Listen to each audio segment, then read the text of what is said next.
Auditeurs de Radio Matania, je vous salue dans le beau et précieux nom de notre Seigneur Jésus-Christ.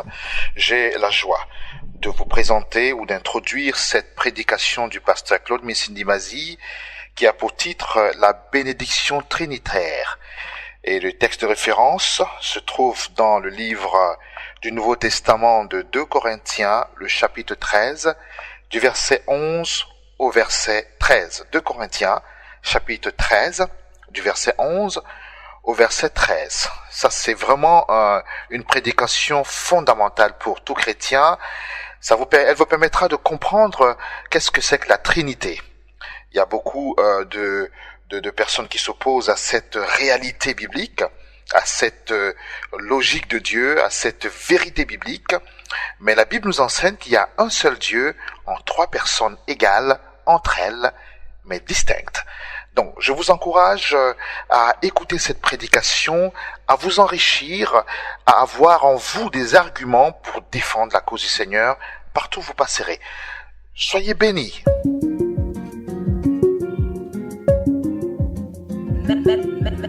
Matania Radio.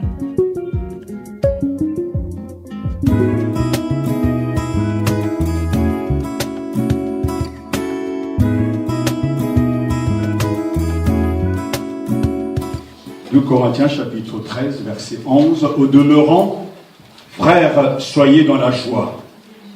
Travaillez à votre perfectionnement. Encouragez-vous.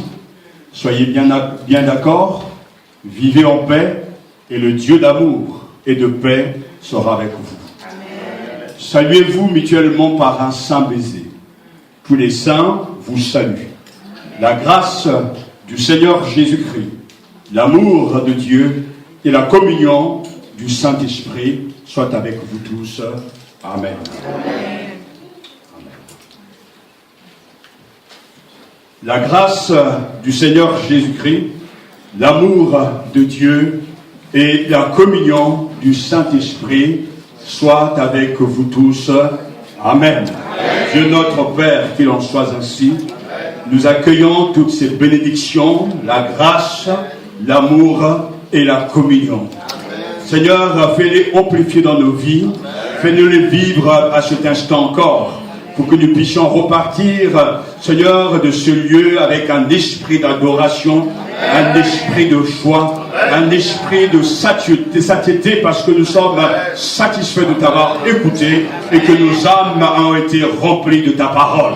Sanctifie-nous par ta vérité et que le Saint-Esprit t'honore encore à cet instant, qu'il dirige toutes choses et donne gloire à Jésus-Christ. Amen. Amen.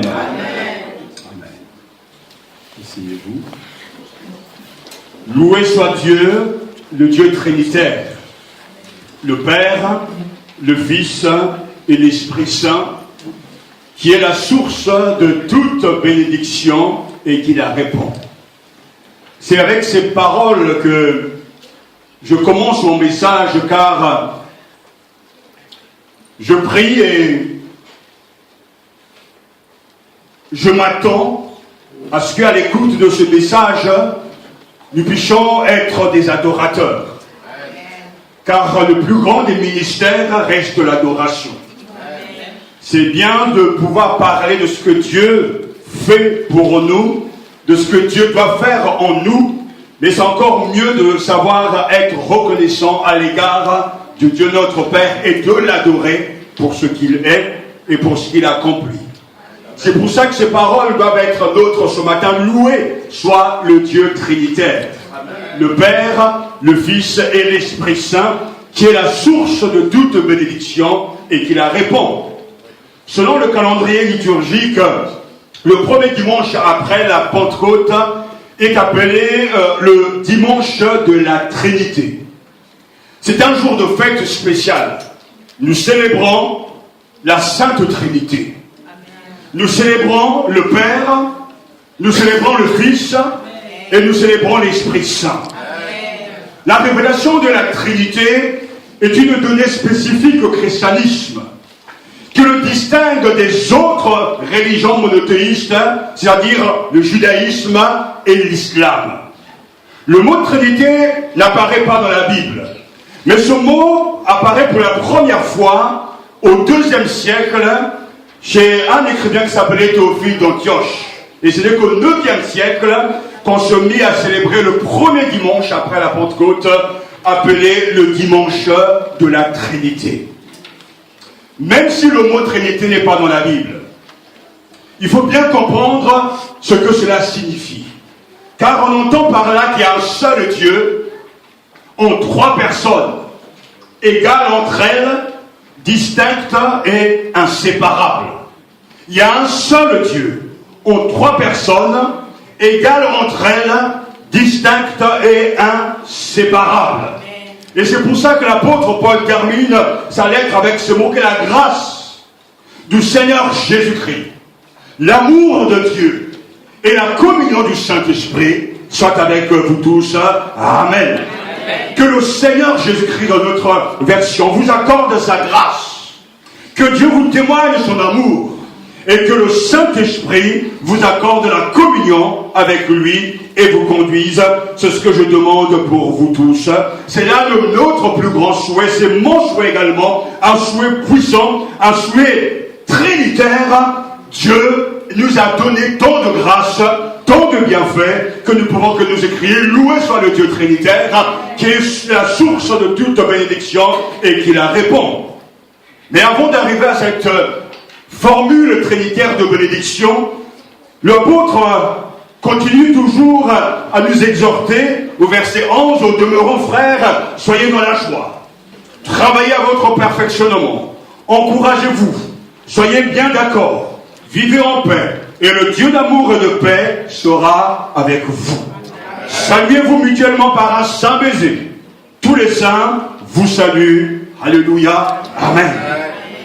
Avant donc d'arriver à cette somptueuse bénédiction trinitaire, et c'est la parole de ce matin, de ce jour, qui nous invite à prêter, à porter notre attention sur les bienfaits que nous a accordés la Sainte Trinité.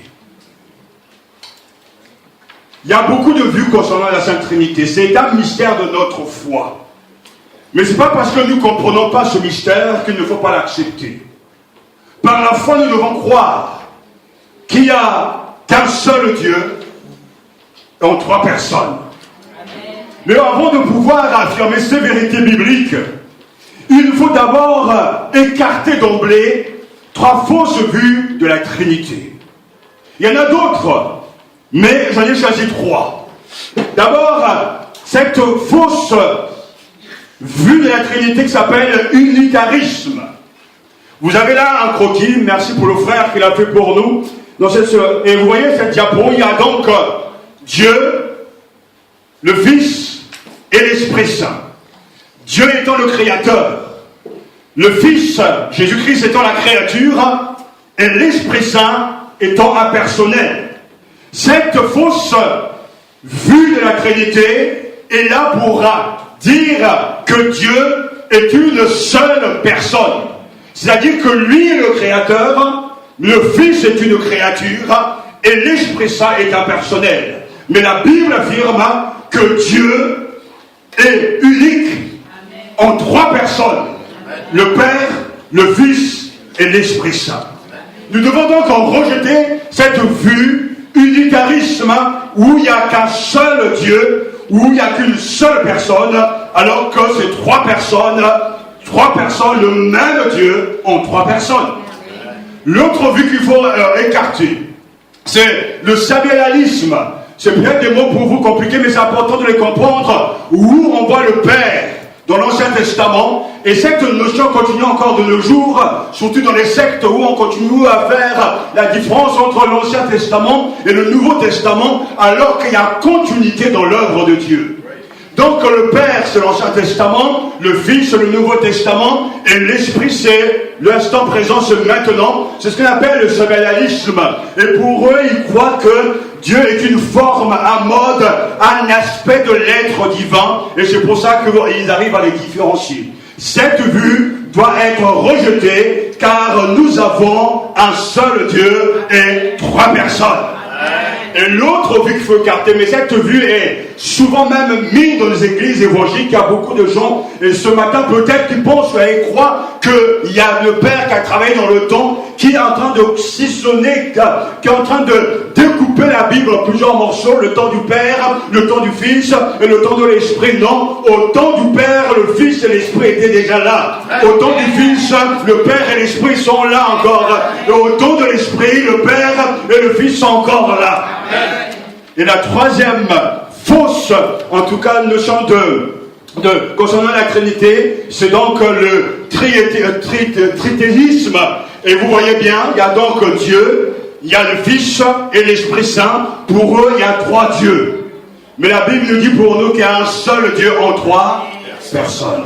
Nous devons donc aussi rejeter cette fausse notion, cette fausse conception de la Trinité. Nous devons rejeter avec force cette manière de voir les choses.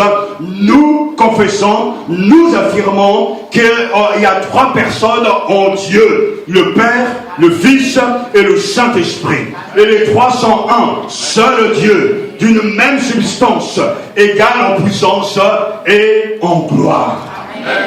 À la question justement, combien de personnes y a-t-il en Dieu? Le catéchisme de Westminster nous répond ainsi: il y a trois personnes en Dieu. Le Père, le Fils et le Saint-Esprit. J'aimerais que vous répétiez avec moi cela. Il y a trois personnes en Dieu. Il y a trois personnes en Dieu. Le Père, le Fils et le Saint-Esprit. Et les trois sont un seul Dieu, d'une même substance, égale en puissance et en gloire. Alléluia. La foi chrétienne est une foi trinitaire. Et c'est pour ça que la Bible nous dit, il y a un seul Dieu. Écoute Israël, le Seigneur notre Dieu est le seul un. Deutéronome chapitre 6 verset 4, écoute Israël, écoute Matania, écoute toi qui es là, écoute toi qui entendras ce message, le Seigneur notre Dieu est le seul un.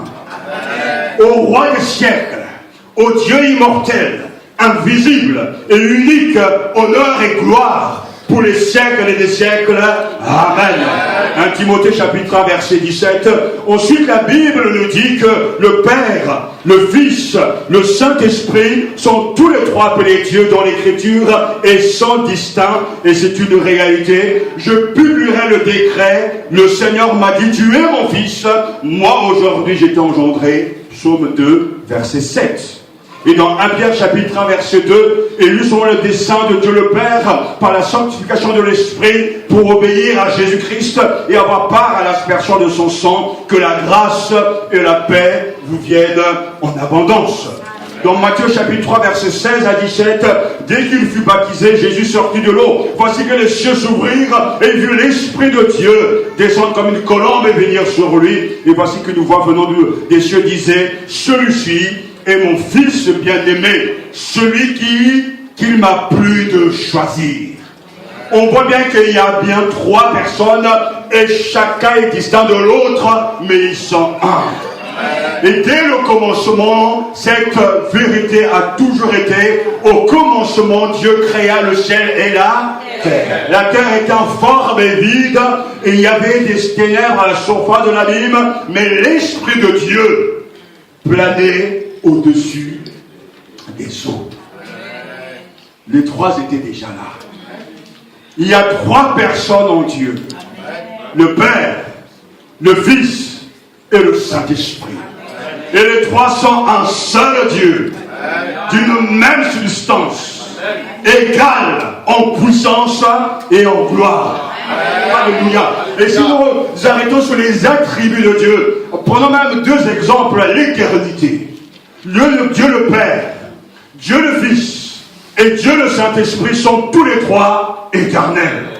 La Bible dit, avant que les montagnes naissent et que tu enfantes la terre et le monde, depuis toujours, pour toujours, tu es Dieu. Psaume 90, verset 2. Il est au commencement tourné vers Dieu. Jean chapitre 1, verset 2. Je suis l'alpha et l'oméga, dit le Seigneur Dieu, celui qui est, qui était et qui vient, le Tout-Puissant. Apocalypse chapitre 1 verset 8. Oh, combien plus le sang du Christ, qui par l'Esprit éternel s'est offert lui-même à Dieu comme une victime sans tache, purifiera-t-il notre conscience des œuvres mortes pour servir le Dieu vivant. Alléluia. Dieu le Père, Dieu le Fils et Dieu le Saint-Esprit sont tous les trois éternels. Amen. Dieu le Père, Dieu le Fils et Dieu le Saint-Esprit sont tous les trois véridiques. Amen. Jésus dit, celui qui m'a envoyé est véridique. Amen. Parlant du Père, Jean chapitre 7 verset 28. Et dans Apocalypse chapitre 3 verset 7, il est écrit, ainsi parle le Saint, le véritable, qui tient la clé de David, qui ouvre et nul ne fermera, qui ferme et nul ne peut ouvrir. Jésus-Christ lui-même se nomme, c'est le véritable. Amen. Et dans 1 Jean chapitre 5 verset 6, il est écrit, c'est lui qui est venu par l'eau et par le sang. Jésus-Christ, non avec l'eau seulement, mais avec l'eau et le sang, et c'est l'Esprit qui rend témoignage. Parce que l'Esprit est la vérité. Le Père est véridique. Jésus-Christ est véritable, véridique, et le Saint-Esprit aussi est véridique. Oui, nous croyons et adorons, il y a trois personnes en Dieu. Le Père, le Fils et le Saint-Esprit. Et les trois sont un seul Dieu, d'une même substance, égale en puissance et en gloire. Quand tu adores le Père, tu adores le Fils et tu adores le Saint-Esprit. Quand tu adores le Fils, tu adores le Père et le Saint-Esprit. Quand tu adores le Saint-Esprit, tu adores le Père et tu adores le Saint-Esprit. Et quand Jésus travaille, le Père travaille, le Saint-Esprit travaille. Alléluia. Alléluia. Notons que cette formulation de la Trinité exprime non pas un mystère intellectuel, mais nos relations avec ces trois personnes. Jésus-Christ est en tête ici. Lui qui répand sa grâce. Que la grâce du Seigneur Jésus-Christ soit avec vous tous. Puis vient le Père. Lui qui aime et qui nous aime de l'amour éternel. Et enfin l'Esprit Saint, lui qui crée la communion, et la communion du Saint-Esprit soit avec vous. Ce matin, nous devons porter notre attention sur les bienfaits que nous a accordé la Sainte Trinité. Et la première bénédiction que nous avons, c'est la grâce. La grâce. La grâce qui vient et qui nous est donnée par Jésus-Christ. Que la grâce du Seigneur Jésus-Christ soit avec vous tous. Jésus-Christ est le médiateur de la grâce. Parce que Dieu l'a fait Seigneur.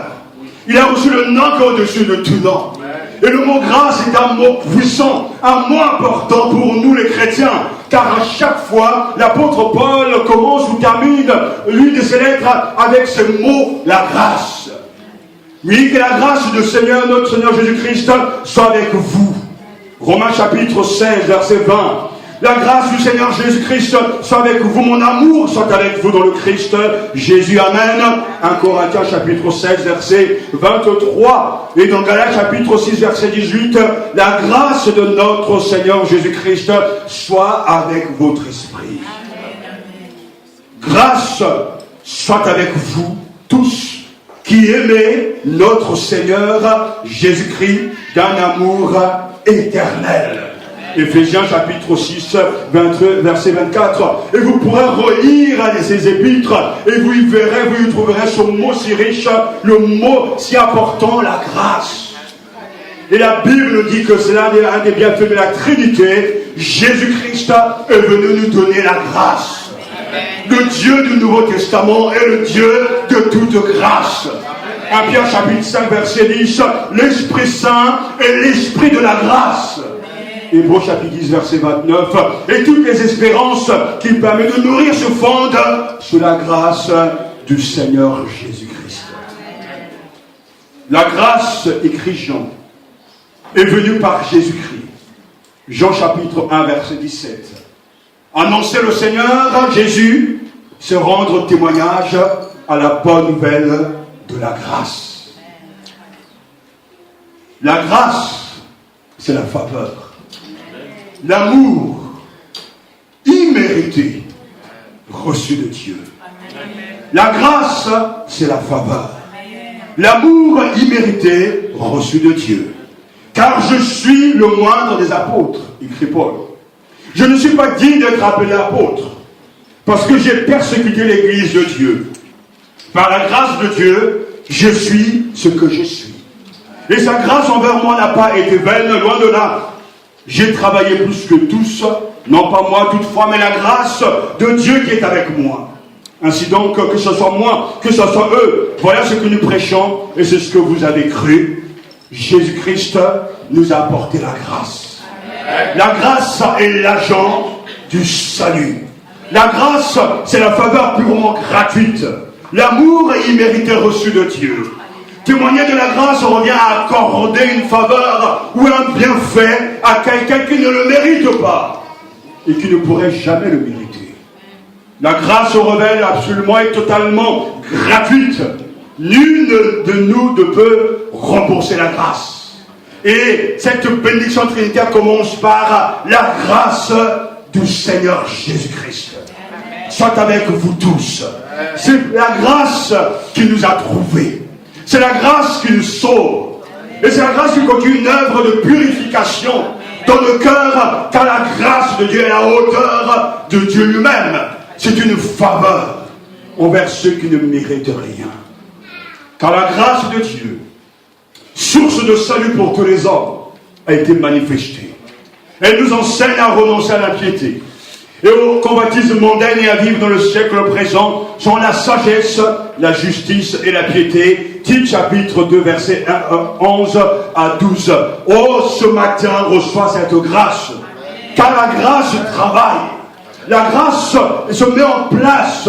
La grâce suit quelque chose de très important, changer le cœur de l'homme.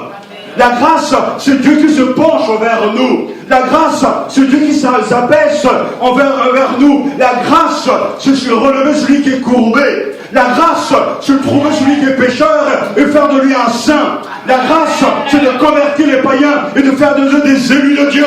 C'est ce que la grâce fait. C'est pour ça que dans le cœur d'un vrai saint, il y a un débordement de louange, un débordement d'action de grâce, un débordement d'adoration, parce qu'il reconnaît qu'il est sauvé, c'est par la grâce de Dieu. Et cette grâce est source de salut pour tous les hommes. Cette grâce est une faveur de Dieu. La grâce nous a saisis, la grâce nous a rattrapés, et la bonté de Dieu se manifeste à notre égard. La grâce de Dieu, c'est sa bonté manifestée à l'égard de ceux qui ne la méritent pas. Elle part de Dieu.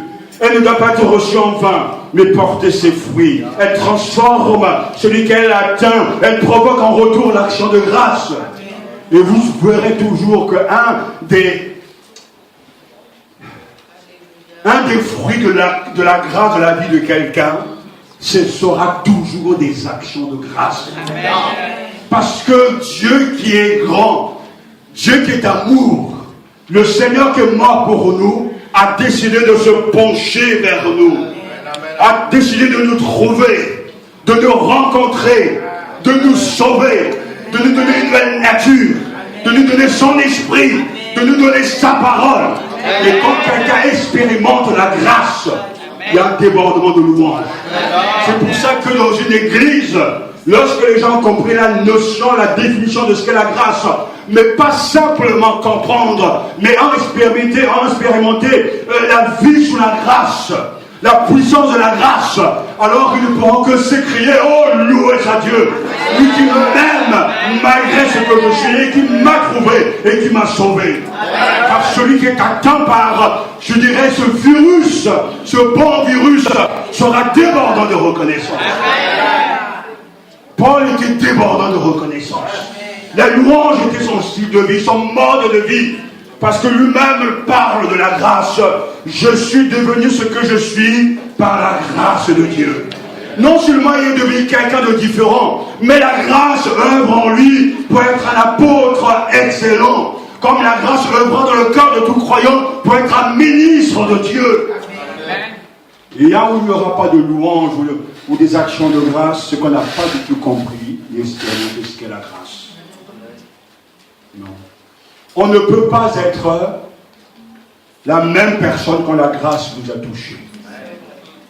Ce que je suis, je fais et fera, je le dois à la grâce de Dieu qui est avec moi. Ce que je suis, je fais et fera, je le dois à la grâce de Dieu qui est avec moi. Il en est de même pour tous les chrétiens. Je pourrais ce matin, car le temps me manque, vous continuez encore à détailler la grâce de Dieu, la protection de Dieu, les manifestations de la grâce. Si je suis ici ce matin, c'est que la grâce de Dieu m'a préservé. Si je prêche avec cette envie de prêcher, c'est que la grâce de Dieu m'a préservé. Il a su me relever, il a su me garder, me protéger des attaques de Satan. Et par sa grâce, je continue à croire et à prêcher que Jésus-Christ nous donne la grâce. Paul dit cette grâce a fait de moi quelqu'un de différent. Jadis j'étais un perturbateur. Jadis je persécutais l'église. Mais quand la grâce est présentée, la grâce a suscité la foi. Quand la grâce est présentée, la grâce m'a régénéré. Quand la grâce est présentée, le Saint-Esprit est venu dans mon cœur. Et maintenant, je suis prêt à souffrir pour la cause de mon roi. Car la grâce travaille avec moi. Que la grâce de notre Seigneur Jésus-Christ soit avec vous tous. Même quand on est faible, la grâce nous suffit.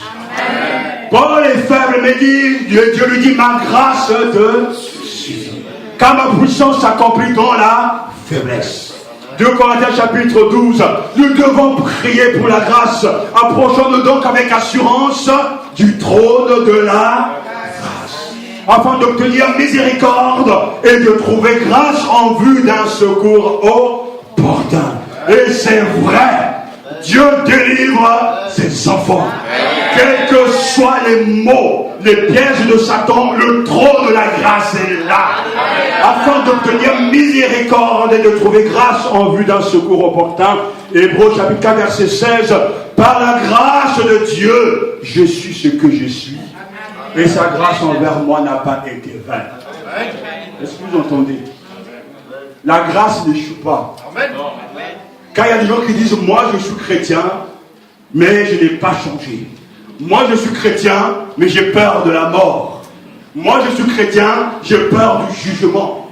Moi je suis chrétien, j'ai peur des satanistes ou des sorciers. Moi je suis chrétien, j'ai peur du lendemain. Non, non, non. La grâce de Dieu a le pouvoir de changer la crainte en joie, l'inquiétude en paix. Parce que cette grâce n'est pas vaine. Elle travaille, elle transforme, et cette grâce est efficace. Et Jésus-Christ nous donne la grâce, et lui-même est le médiateur de la grâce.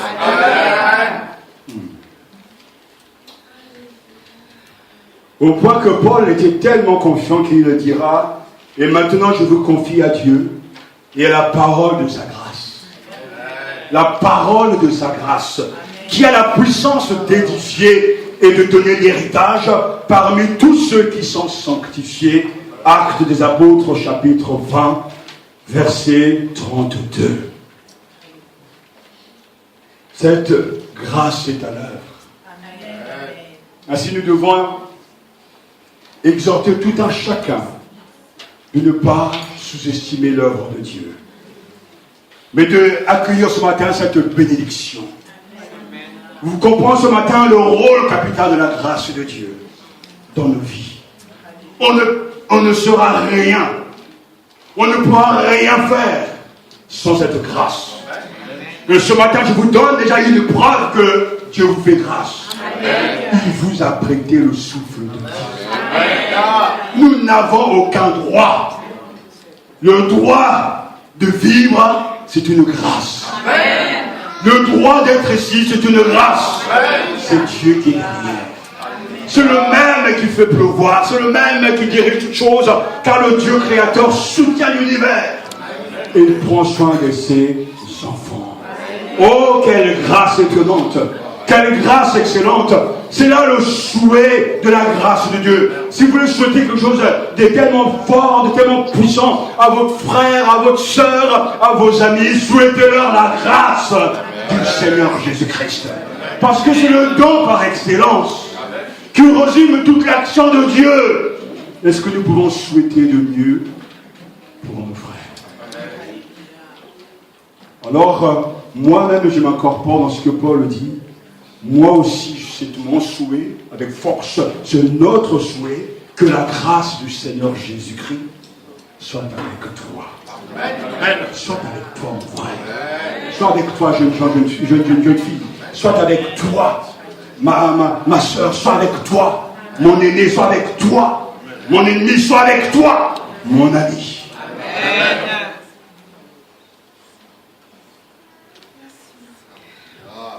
C'est la personne du Christ. Nous sont venus la grâce et la vérité. La grâce et la vérité. La deuxième bénédiction nous vient du Père. Et que l'amour de Dieu soit avec vous.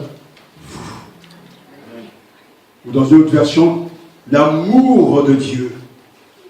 Que Dieu vous témoigne de son amour. Jésus étant le médiateur de la grâce, l'agent de la grâce, la source de notre salut, c'est l'amour. Que l'amour de Dieu soit avec vous. De quel amour sommes-nous en train de parler? De l'amour agapé. Ce n'est pas de ce sentiment passager, mais on parle là d'une manifestation d'amour. Nous parlons là de l'amour agapé qui se manifeste, qui se démontre et qui fournit des preuves. Car on peut aimer dans son cœur, on peut même aimer du bout des lèvres. On peut du matin au soir dire à l'autre je t'aime, et c'est peut-être vrai ou peut-être pas, mais l'amour ce n'est pas des mots. L'amour, ce sont des actes. L'amour, c'est un comportement. Et c'est pour ça que l'amour de Dieu soit avec vous. Et comment Dieu s'est-il comporté pour nous prouver qu'il nous aime? Il a envoyé son Fils. Oui, quand nous étions encore sans force, Christ, au temps fixé, est mort pour des impies. C'est à peine si quelqu'un voudrait mourir pour un juste, peut-être pour un homme de bien acceptant de le mourir, mais en ceci Dieu prouve son amour envers nous. Christ est mort pour nous alors que nous étions encore pécheurs. Romains chapitre 5 verset 6 à 8. Et dans Éphésiens chapitre 2 verset 4 à 6 il est écrit: mais Dieu est riche en miséricorde. À cause du grand amour dont il nous a aimés, alors que nous étions encore morts à cause de nos fautes, il nous a donné la vie. Avec le Christ, c'est par grâce que vous êtes sauvés avec lui. Il nous a ressuscités et fait asseoir dans les cieux en Jésus-Christ. Dieu nous aime. Et comment dépeindre la grandeur de l'amour de Dieu pour ses créatures? La Bible dit que l'amour de Dieu est grand, à cause du grand amour dont il nous a aimés. La Bible dit que l'amour de Dieu est infini. Et Paul prie dans Éphésiens chapitre 3, versets 18 à 19, pour être capable de comprendre avec tous les saints quelle est la largeur, la longueur, la profondeur et la hauteur, et de connaître l'amour du Christ qui surpasse la connaissance, de sorte que vous soyez remplis jusqu'à toute la plénitude de Dieu. L'amour de Dieu est infini. La Bible dit que cet amour est l'amour qui donne, car Dieu a tant aimé le monde. Là, on peut dire c'est le sentiment. Mais le verset continue: qui a donné son Fils unique. Voyez le comportement de Dieu, afin que quiconque croit en lui ne périsse point, mais qu'il ait la vie éternelle. Alléluia. Que l'amour de Dieu soit avec vous. La Bible dit que l'amour de Dieu est éternel j'étais aimé d'un amour éternel. Et on pourra lire dans Romains même chapitre 8, verset 39 à 39, où Paul est tellement convaincu de l'amour de Dieu qui est éternel, qu'il dira lui-même qu'il peut nous séparer de l'amour du Christ. La détresse, le peut-elle, ou bien l'angoisse, ou encore la persécution, la faim, les privations, le danger, la mort, comme le déclare l'Écriture, à cause de toi, nous sommes exposés à la mort. Tout le long du jour, on nous traite comme des moutons qu'on mène à la boucherie, mais en tout cela, alléluia, nous remportons la plus complète victoire par celui qui nous a aimés. Oui, j'ai la certitude que rien ne peut nous séparer de son amour. Ni la mort, ni la vie, ni les anges, ni d'autres autorités ou puissances célestes, ni le présent, ni l'avenir, ni les forces d'en haut, ni celles d'en bas, ni aucune autre chose créée. Rien ne pourra jamais nous séparer de l'amour que Dieu a manifesté en Jésus-Christ, notre Seigneur. Oh, quel texte magnifique! Quel texte magnifique! Quand les gens disent d'accord parce que j'ai des problèmes d'argent, j'ai des problèmes de santé, je ne prie plus. J'ai des problèmes de sommeil, je ne prie plus. J'ai des problèmes avec mes enfants, je ne prie plus. J'ai des problèmes de ceci, je ne prie plus. J'ai des problèmes de partir, je ne vais pas à l'église. Mensonge! Car quand l'amour de Dieu te touche, la grâce de Dieu est avec toi. Il te donnera le triomphe de toutes ces choses. C'est pour ça que dans cette hymne à la gloire de la grâce de l'amour, et oui, le Paul dit, mais que soit des ennemis naturels ou surnaturels, rien ne peut nous séparer de l'amour de Dieu. Parce que la grâce est avec nous. Et la grâce nous tient. Je ne veux pas donner mon âge, mais l'âge avance et je vois que cette grâce, elle est éternelle, elle est constante. Quand Dieu te tient, il te tient pour de bon. Quand Dieu t'aime, il t'aime vraiment. Ce n'est pas un lâcheur, un traître. Non, il est fiable. Et c'est pour ça qu'on peut dire oui avec force, mais avec humilité. Qui peut nous séparer de l'amour du Christ? Qui? Qui là-haut? Qui en bas? Qui sur la terre? Personne. Non pas parce que nous sommes forts dans notre foi, mais parce que celui qui nous aime, il est là. Et lui, il nous tient. C'est là notre assurance. Il est archi fidèle. C'est pour ça que Paul souhaite que l'amour de Dieu soit avec vous tous. Quand cet amour inonde nos cœurs, ne démissionne pas, ne fuit pas. Et ça me rend tellement triste de voir des chaises vides, des gens de foi qui sont là une fois sur deux. Et à chaque fois, je continue à prier à la maison. Seigneur, donne-leur de te connaître vraiment. Qu'ils expérimentent ces bienfaits. La grâce et l'amour. Parce que même quels que soient les problèmes, quand l'amour de Dieu est dans ton cœur, tu te bats pour la gloire de Dieu. Pour la cause de Jésus. Tu aimes sa maison, tu aimes la parole de Dieu, tu aimes évangéliser, tu aimes donner, car l'amour de Dieu t'étreint. Et cet amour t'oblige, entre guillemets, à faire des choses pour sa gloire. Oh, le temps me manque, mais Satan a tellement aveuglé l'intelligence. Et ce qui m'assomme, qui m'inquiète, c'est qu'il y a des gens qui sont tellement convaincus qu'ils sont chrétiens, alors qu'ils ont un comportement religieux, mais il n'y a rien de chrétien. Car le premier commandement dit, tu aimes le Seigneur ton Dieu de tout ton cœur, de toute ton âme, de toutes tes forces. Et quand quelqu'un aime, ça bouge. Vous, dans le monde entier, quelles que soient les races, quels que soient les gens, dans chaque cœur, il y a un besoin d'amour. Vous voulez faire bouger un Africain, mettez de l'amour dans son cœur, il va bouger. Vous voulez faire bouger un Européen, mettez de l'amour dans son cœur, il va bouger. Et un certain chanteur Bob Marley l'avait compris. Mettez un peu d'amour dedans, et ça va bouger. Vous n'allez pas apprendre à quelqu'un qui est amoureux d'aller voir son chéri. Non, c'est automatique.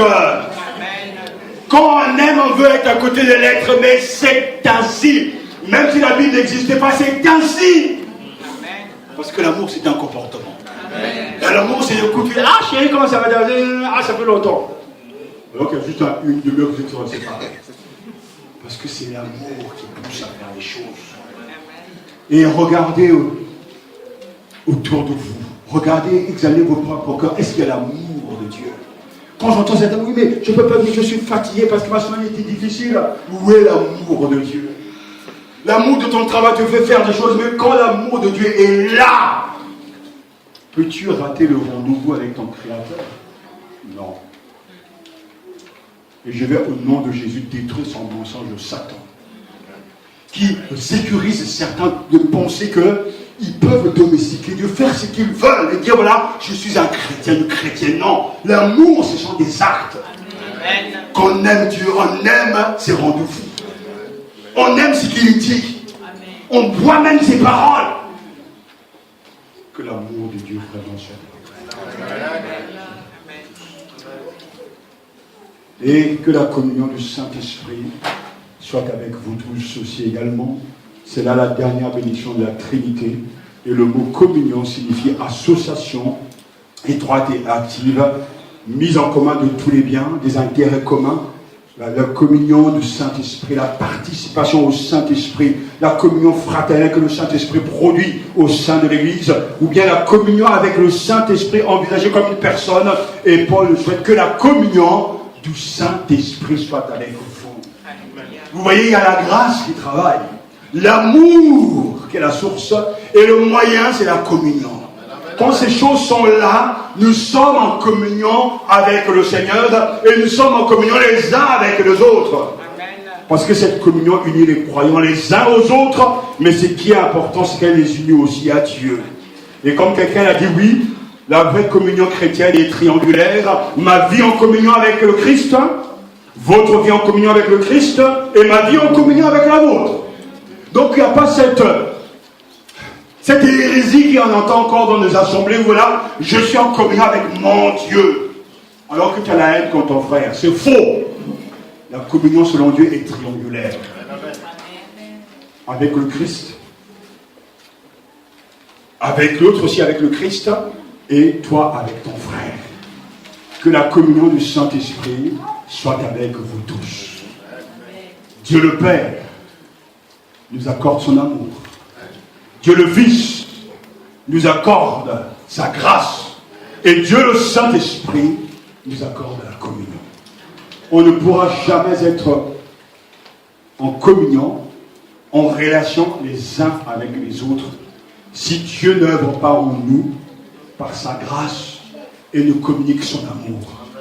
Vous m'aimerez comme votre frère, votre pasteur, si la grâce de Dieu et l'amour de Dieu est avec vous.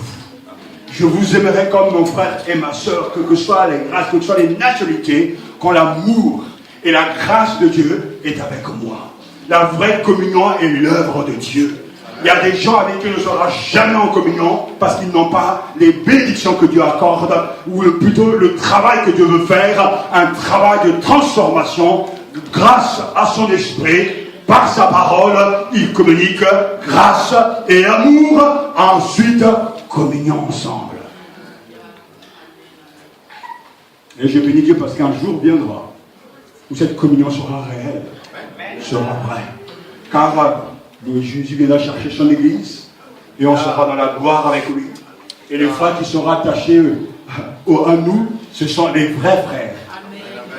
Et les vrais enfants de Dieu. La grâce, l'amour et la communion. Célébrons aujourd'hui la fête de la Sainte Trinité, frères et sœurs. Dieu le Père, Fils et Saint-Esprit. La vérité de foi que célèbre cette fête est la suivante. Il n'y a qu'un seul Dieu. Et ce Dieu unique est en trois personnes. Le Père est Dieu, le Fils est Dieu, le Saint-Esprit est Dieu. Alléluia. Cependant, il n'y a pas trois dieux, mais un seul Dieu, éternel, infini, incompréhensible. Le Père n'est pas plus grand que le Fils. Ni le Fils plus grand que le Père. Ni le Saint-Esprit plus grand que le Père et le Fils. Tous, ils s'aiment. Tous, ils sont un. Quel profond mystère. Mais Seigneur, je m'humilie et je crois. Et je t'adore. Parce que je veux fêter cette fête également. La grâce m'a saisi. Ton amour est avec moi et le Saint-Esprit est à l'œuvre. Que chaque dimanche soit consacré à la Sainte Trinité. Que chaque dimanche, nous nous rappelons avec reconnaissance les bienfaits que nous a accordés la Sainte Trinité. Et puissions nous dire avec Paul, ô profondeur de la richesse. Que nous puissions nous aussi nous écrire, louer Dieu qui répand toute bénédiction. Louer le Père, le Fils et le Saint-Esprit. Et j'aimerais terminer en vous disant ceci. Quand nous rentrerons chez nous pendant toute la journée et toute la semaine, que cette pensée retentisse dans notre âme, bénie soit la Sainte Trinité. Amen. Car elle nous a témoigné de l'amour.